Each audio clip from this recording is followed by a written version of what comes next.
First Halloween. The Legend of Lonely Street. Wherever you go, don't go down Lonely Street, calls Mrs. Matthews to her husband. Why, you don't believe in silly superstitious nonsense, do you? I'll take him where he wants to go. You want to go somewhere spooky, don't you, Josh? Yes, if you're with me, Dad, but I don't want to go on my own. Of course, son, this is going to be fantastic. The scariest ever. Is young Craig coming? His mum says to call for him on the way. He's dressed as a ghost. Well, you are far better as the Grim Reaper. He'll wet his pants when he sees you. They set off. Josh kisses his mum goodnight.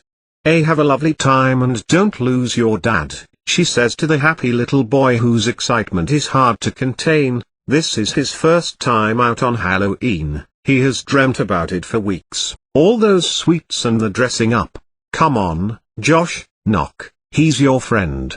The door pulls open before Josh can raise his fist. His best friend stands before them wearing a sheet with holes cut in for eyes. Wow, you look brilliant, the little boy says to Josh. Annoyed his mother wouldn't be more adventurous like Josh's parents, particularly his dad. He's fun. Craig's dad won't even go out with him tonight. Where are we going, Mr. Matthews? Asks Craig, as he shuts the door behind him. There is no good night kiss from his parents. Somewhere special, somewhere scary where everybody will give you lots of treats because they are rich and the others won't go. Ooh, where's that? We're going to Lonely Street. Oh no, my mum said we are not to go to Lonely Street. Craig shivers in fear. My dad says we can, says Josh, grabbing his dad's hand, so it's all right. Craig shrugs. If his own father won't take him, he's happy to go with Josh and his dad. Why is Lonely Street so scary? Asks Josh. One Halloween, many years ago, says Mr. Matthews in a deep voice, a man wearing a cloak and carrying a huge staff was seen on Lonely Street, and he appeared to float along the street full of children enjoying themselves. As they knocked on the doors, he stood watching them, and they were in the belief he was out to enjoy the fun of the evening while waiting for his own kids to finish collecting treats. When they reached him, he held out a staff and a blue mist appeared and laced itself around the children, slamming the end of the staff on the road. The children came to a halt in silence, anticipating some scary fun. He held his cloak open and began to shout, "You all come out on the night of the dead," demanding. Josh and Craig nod at each, licking their lips as they walk on. What happens next, Dad? Asks Josh as they enter Lonely Street, which is indeed quiet. No lights or pumpkins line the paths, no voices or laughter echo from children roaming the streets. Wondering if this is just a mean street or is he wrong in bringing the boys here, Mr. Matthews stops. Well, he says, looking up and down the street, he accused them of being weak for demanding treats from people, and he said they shouldn't be out on the night of the dead. What do you mean, the night of the dead? Craig asks, afraid. The night the dead awake and collect living souls to take back to the grave with them, says Mr. Matthews, stooping down to wiggle his fingers in front of the lad's fearful face. Craig stops walking. I don't want to go there, I want to go home. Josh secretly agrees it's not fun now his dad is scaring them. Don't be daft, boys, but that is what Halloween was originally. It's not for getting sweets and dressing up. Come on, let's knock here. He points to a house cloaked in darkness. Why? Says Josh, there's no one in. Can we go somewhere else, Dad? Mr. Matthews is desperate for his small charges to have a good time. It's the first time they are old enough to go out on Halloween, but he is wondering if they should go to a busier street with lots of lights and children dressed up. Let's try a couple of doors, and if no one is in we will find somewhere else, he says, leaping about like a child, making the boys laugh.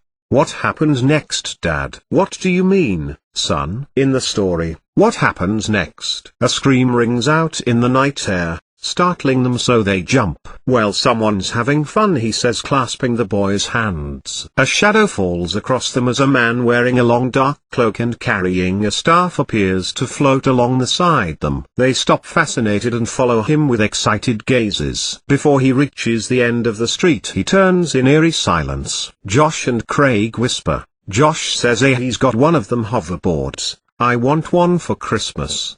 Craig thinks Josh will get one. He seems to get everything. He wishes Mr. Matthews was his dad. At least he brings him out on Halloween. A light appears in the bedroom window of the third house along but is extinguished straight away. Ah, they are probably playing on the old legend and getting ready to scare the kids, thinks Josh's dad, who relaxes. The other revelers must be coming now, and perhaps he was too early.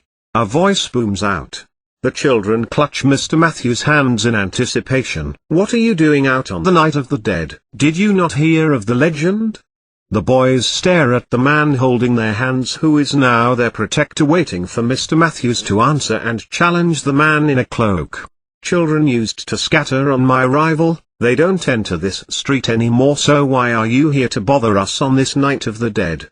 The mist swirls and the houses appear to vanish in the growing fog. Josh's dad grins. This man is a showman. The boys are terrified, but he hopes he's loaded with treats for them after this. This is the night we walk. We take revenge on those who live, those who crossed us in life. You are guilty of this. You are here where none should be out on this night. His arm swings out in an arc, pointing his staff at them. You will join me this night. You will sup from the devil's cup and join his Cra-Tilde-Diaris' Che of young souls. The boys slip behind Mr. Matthews. Hang on a minute. You are scaring them a bit too much, he says, trying to keep his voice bright and coax the children to move in front of him. Calm it down, mate. They are only little, he says.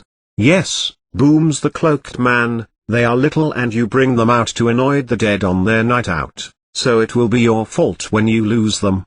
Come on boys, we're going. Mr. Matthews turns around. He wants to get away from this nutter, but he can't see the road smothered in a thick fog. He doesn't know which way to go as the fog swirls around their feet. His heart beats faster as he tells himself not to be stupid. He walks a few steps, but the man in the damn cloak is before him, blocking his way. The boys scream. Good. I like that, says the man as he raises his staff once more. Mr. Matthews backs away. The boys cry out. I want to go home, Dad, says Josh. Craig sobs on his friend's shoulder. Look, mate, enough. You are terrifying them. It's time to offer the treats. I think you are taking this too far. The cloaked man raises his arms. His cloak flies open with a gust of wind. Josh's dad has had enough. He is going to smack this bloke in the face in a minute and scarper, and he'll report him in the morning. He wants locking up.